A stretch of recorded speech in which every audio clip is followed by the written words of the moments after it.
Well, hello. Hey Welcome back Ben. to Culture Club Half Hour. Hey, Jeff. Guys, this is our 30-minute periodical check-in with half of the Culture Club team. It's me and Jeff again today. What's up, everyone? Um, and we're just going to talk about some stuff that's been popping this week. What's up, Jeff? Things are good. You know, it's been interesting to watch the news. The world keeps going around, Thankfully. uh, thankfully, and it never gets old. And yeah, things are great down here in Miami. Ben, how's New York? New York is pretty good. It's a beautiful day today. It has been not terribly cold, not terribly inclement, although it actually does feel like winter, which, as a child of true winter environments, I appreciate. Sure. So yeah, it's good. New York is all right. I was just reading and was listening to a podcast just a minute ago that said that, the sentiment in New York generally is really bad. And I don't feel that at all, which I guess How is a so? Is that like walking up to the everyday well, person? yeah, I mean, I think it's a combination of a couple of things. It's one, it reflected in the approval rating of Mayor Adams, which is apparently at Oh, an all-time that's another low. story. Well, yeah, I agree, but it is because of things like the perceived migrant crisis, the fact that poverty as a real metric in the way people experience it has jumped a lot over the last year or couple of years because of inflation, Okay. and generally because but this podcast, for instance, cited the fact that there are 5,000 unlicensed weed shops, which makes it feel as though no one's in charge, which I Right. don't disagree with at all. But in any, I think the flip side of that is like there are 5,000 licensed weed shops, which means that you know we are treating our various illnesses in different and new ways. It means that the city is expanding and liberalizing in a way that I think is kind of interesting. So I guess I'm feeling the glass half full version of it, and so I would say, like, I as somebody that comes up to New York pretty frequently, though I haven't been up there in I guess it's October at this point. since The Gian's wedding.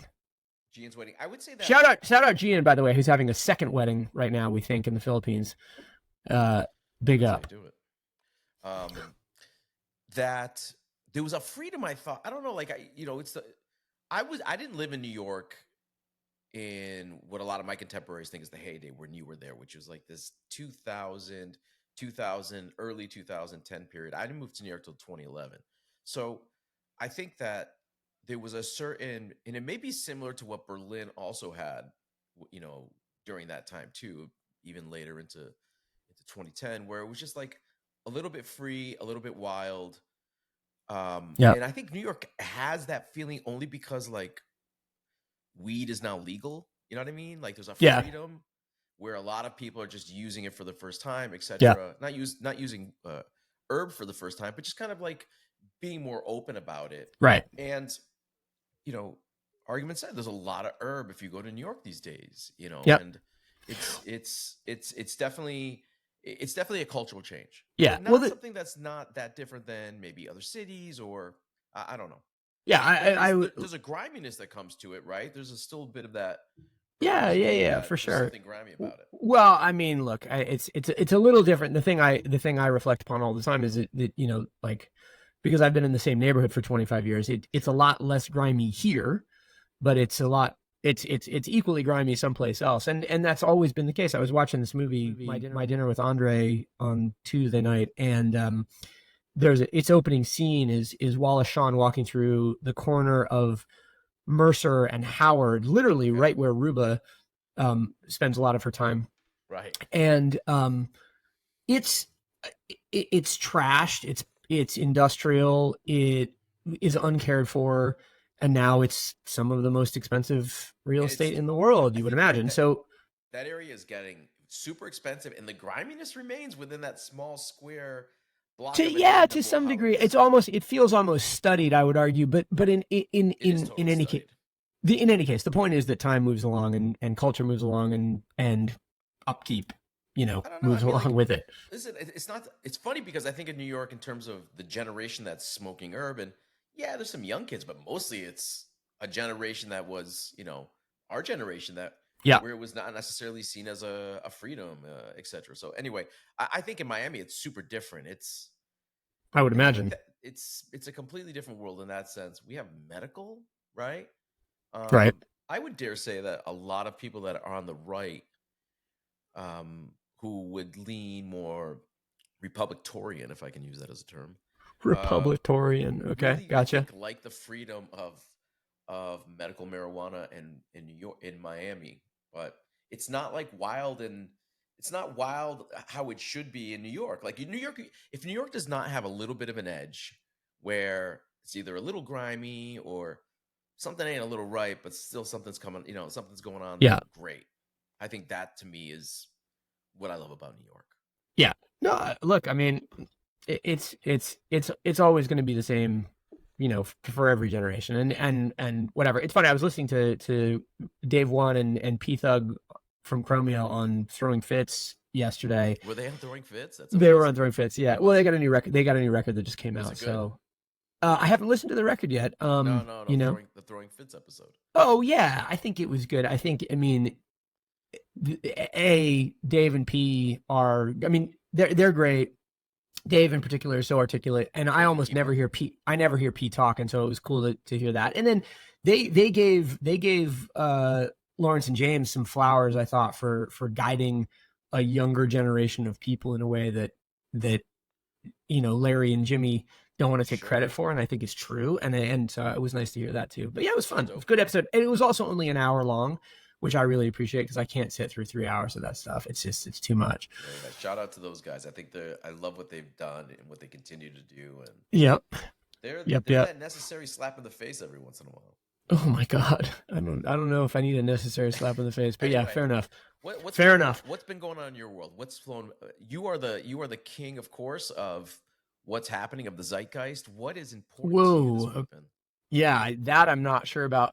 It's interesting. I've gotten a lot of because of my time spent at Network. I've gotten a lot of emails and texts about the news that Network officially acquired Complex. And I mean, I think most the part that's been underplayed but is really important is that the company is going to be called Complex. That's right. Everything they're sort of taking the model and putting it under the new umbrella. Sorry, go ahead. No. Well, just what I was going to say was that it is a fundamental recapitulation of Network's original model and of Complexes, and Aaron Levant was quoted to this effect. But like Complex started as a buyer's guide, and so it's going to become more of a buyer's guide. What I've said to everybody is I think this is the right idea for both of them, and I think it's representative of the the current state of advertising supported media, the current point of difference in an online shopping world that is increasingly dominated by TikTok Shop and the enshittification, therefore, of TikTok Shop. And so I think it's going to be really interesting to see it happen. I think the flip side to that is that these are two organizations that have, strong embedded cultures, and it's going to be interesting to see, even though they share a lot of people and a lot of similarities, it's going to be interesting to see how those two integrate. So that's my take on it. I think it also makes sense. Listen, Complex was, of course, a competitor of ours to some extent, but also like a brethren. You know what I mean? The same way Vice was. Same as Vice. Yeah, we're all competing for the same ad dollars, but we're all kind of trying to tell this cultural story in different ways. And I think Complex was one of my favorite sources for what was happening in pop culture at a much larger scale than a lot of maybe what we were covering or even what Vice would cover. So I thought that was amazing. And yeah, you're right. I mean, it started up as a buyer's guide. There's a reason why Mark Echo started this thing. And, as you and I know, they leaned heavy into product at the same time that the blog world was starting to lean heavy into product. So for them, it was a pretty interesting time when what they were thinking about print was now really being exemplified through what you could do online. So they were always there. They were super powerful, well connected. And by the way, a tremendous amount of talent came through that system. We just talked about our boy Gian among many others. Jerry, right. The number of, James and Lawrence. Frankly, the number of stylists that came through there that are top notch. I mean, you think of a guy like, Matt Henson or even Corey. Like these are guys that started a lot of their time there and are now at the top of the game. So Yeah. as a brand, as a media company, creative talent came out of there that was extremely unique in that sense. Yeah. So to see what happens with network, I think it's interesting. The thing that will be clear to me is like, where do they start covering? You know what I mean? If they stay on culture, they'll avoid the dupes. They Yeah. may become a place where the dupes want to go to turn to find out what's happening. But it'll play into culture. I think to that point, and it's something I've been studying in one of the classes I teach down here at Maragoni. This Mm. idea that like there's a generation that understands that they can get something cheaper, and I think one of Yeah. the stories I want to talk about this week would be the MLB jersey fiasco, because I think that's Huh. important Yeah. on a bunch of different levels around textiles. Is that Complex stands behind something, so they'll stand behind good product, they'll stand behind good brands, and a better show. And I think that will be, quite frankly, how I think they will win under the Complex name. I hope so. I don't hold that opinion about Complex in the past as a pure media brand. I think, as a matter of fact, they raced to a lowest common denominator more often than I would have liked to have seen as someone with, In terms of storytelling, or in terms of well, what I you saw mean, for branded stories. I come to it from the brand integration, branded Okay, side of things. sure.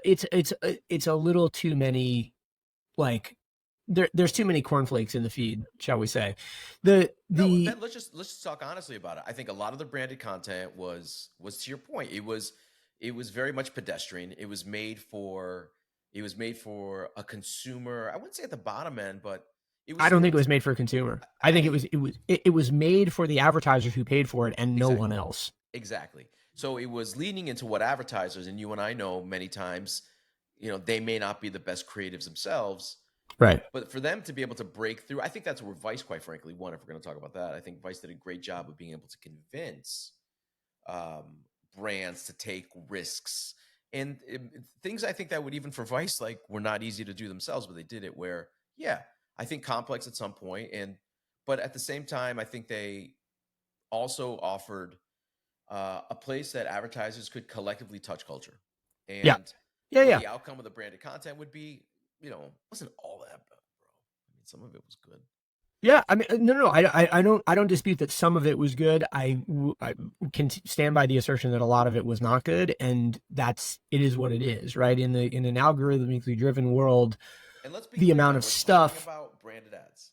Well, but look, yeah. They did. I mean, obviously, they did some stuff that is, you know, valuable, important, and even touchstones. One of the things that's interesting about this deal is that it doesn't include First We Feast. I mean, to me, Does Hot not Ones, include first feast. pinnacle example of how you do the integration of brands into content, like, better than almost anybody. I mean, I think Hot Ones is as good, as seamless, as durable, and as scalable an example of branded content integration as there is in the world. And one, like, it was I used it endlessly as an example of how you could put brands into an editorial feed seamlessly and valuably, without And real. compromising the quality of the content. And real. It's impossible for you not to burn a little bit from that stuff. You know what I mean? You can't Yeah, hold your yeah. face. We had a program at Snob that I still love, and maybe you and I should do it, or at least get our kids to do it. But we used to take up and coming emerging music acts, especially within the world of hip hop, and have them play video games versus our writers. So our writers would So, just ask them in game questions that they yeah, didn't have enough time to like focus in on. They were so focused on the game. right, right. Well, that's exactly it. Is that you take, on the one hand, from a pure editorial standpoint, you take the subject out of a comfort zone and you defeat their media It's training and incredible. you get real answers. But from my standpoint, on the brand integration side, and this is the fight that I had all the time, I was just like, guys, we can integrate brands in a really logical way, and the answer was always just like, no, it's going to feel forced or fake. And I would go, well, what about Hot Ones? And they would go, there's no brands in Hot Ones. And I was like, the name of the show is the brand of hot sauce. It's just like, it was so crazy to me that people couldn't understand that. And yet, because of the way that the sauce No manifested, pun. no pun intended, the way that the sauce manifested, it felt too organic to be placement, and That's right. you And can do but that. also, let's be very clear. Like, for a media company to have that kind of success is quite rare. Listen, they nailed it. They Yeah. got Oh, it. I agree. They have other shows that are successful, but if you talk about scale, clearly Hot Ones is the one that, an average aunt may know. You know what I'm saying? Like, Yeah. everyone's seen the Yeah. meme. It's the perfect package that allows that realness to also be short clipped into small, burnable moments. Yeah. I no look, I agree that it is the perfect package, and it's But a quintessential it example. is not going to network. That's remaining with BuzzFeed. Well, They understand the brand value there. yeah, there's that, but also the fact that um and you just cited it with your video games example, the fact that you can also have other paradigms where the same conditions are true is not, it's not hard to imagine. It's just not something that these media companies It's very focused hard to on in the way that they should have, I think. And that's where the downfall of a lot of this sort of advertising supported media in the lifestyle space came, as the giant platforms came in and sucked up all of the cheap impressions. The media companies chasing cheap impressions was the dumbest thing of all time, and maybe not of all time, but it was dumb. Now, we'll have to explain what chasing impressions are to some of the readers out there. Okay, well, We don't necessarily have to do that now because we are a half-hour show, Ben. Yeah, right. This is exactly. We're already 17 minutes in. Here's all right. So fine, we'll have a whole show about chasing dumb impressions separately. We can do that as a sounds theme. like a great podcast name, by the way. Yeah, chasing dumb impressions. Here's a variable though that I want to talk about. Sure. At the same time as this news is announced, we get the afterglow, said with a severe smirk, of the Trump SneakerCon appearance. I can't believe sellout. Dude, I mean, I got a lot of thoughts about it, but a joke. Honestly, I thought it was a meme when I first saw it. Well, okay, so as not to get into the pure comedy of that stupidity, the thing that I wanted to touch on was Sean Stussey's post, which touched upon it, and then which he addressed again in a post maybe yesterday, which was just a picture of a nice pair of hard bottom shoes and some great selvage denim that look like a nice 14-ounce, like they're kind of nubby Japanese denim. Anyway, his point was basically like the Trump golden shoe at SneakerCon is like the apotheosis of what the progenitors of streetwear culture were trying to avoid when they went down the road of creating Stussy, creating this brand that sat apart from like mainstream stupidity. And I think it's interesting because I worry a little bit that the timing of these, the complex network coming together is happening when there's no organic energy around the culture, and that worries me. Well, first of all, I'd like to just say this actually only broke earlier today, so you were like on the mark and catching in post, because I think the time couldn't be better. And for those who are not familiar, Donald Trump, our former president, and you've heard of him, soon to be familiar with his bad work. Soon to be a Republican candidate for president of the United States this year, made an announcement that he showed up at SneakerCon. SneakerCon is a sneaker market, really, where deep sneaker collectors come together, trade couple every once in a while. You get a celebrity. Most of the time, you have a celebrity that's walking around buying shoes. So it is its own culture in a very different way than maybe the culture that you and I came from, where there wasn't even a sneaker show. It was just a bunch of people wearing sneakers, and maybe if a friend had a pair, you get them. It was a little bit more of an insider game, and today it's not. I think that's what Sean is referring to when he talks about jungles, the sparse jungle. But I think, and again, I think that what we have to recognize is that this is where the culture is today. This is how it's seen. The job is to break through. The job is, of course, to break through, find another way. But does Donald Trump showing up at a SneakerCon do anything? I think it was massive.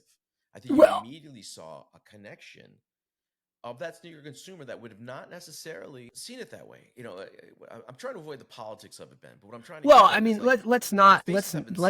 let's not avoid the politics of it. I mean, look, I think the thing that I find sort of hard to fathom, but also have to confront as reality is that the kids, quote unquote, euphemistically, obviously we're pushing 50, both of us, but like the kids as we were yourself, buddy. when we were in our teens and 20s would have been diametrically opposed to the jingoistic, reactionary, sure. nationalist politics of Donald Trump, and so to see he politicized sneakers, which sucks. Well, right, but to see that politicization and the commodification of this culture resonate with the kids or a certain sector of the kids, I find very hard to fathom. By the same token, it makes me certainly want to believe, and I think it's probably true, that the Bens and Jeffs of today are like deeply allergic to that, and are going somewhere else entirely. And who knows, maybe that means that the Bens and Jeffs of today are going to go chase, Goodyear welted shoes, and we're going to have a revival of hashtag menswear or whatever the case may be. Funny enough, I just wore a pair of Doc Marten by Haven up in Canada. Slip-on brogues. They were great, man. I loved them. Yeah, of course. And I know you're a big footwear guy too. Quality products are quality products. Like quality products are different than sneakers, I think, in some way in that sense. I think that's why people resort back to just decent menswear shoes or yeah. Well, but I guess my whole thing is, it's like for every action there is an equal and opposite reaction. I'm interested to see what the reaction to this whole thing is, but to tie it back to the beginning of the conversation, what I worry a little bit about is that at this moment where the network and complex come together, combine a model and potentially create a flywheel that actually makes sense, the cultural energies support it isn't there. It dissipates.